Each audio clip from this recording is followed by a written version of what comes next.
Attorney Dannielle Simms, what are the most common reasons in your experience that people file for adoptions in Texas?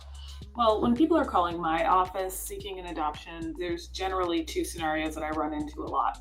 The first scenario is you have a step parent who has been around for quite some time, and the biological parent they are not married to is often deceased. And so you will see them come in and say, "Hey, I want to adopt so and so's mother or father is no longer living. I've been here for a few years and we just want to, name me legally as their parent should something happen in the future." That happens a lot. The other thing that I see is you have parties who have been raising a child for a relative of theirs or even a close friend of theirs for years, and that particular relative is either not involved or is missing in action or is heavily on drugs, something of that nature.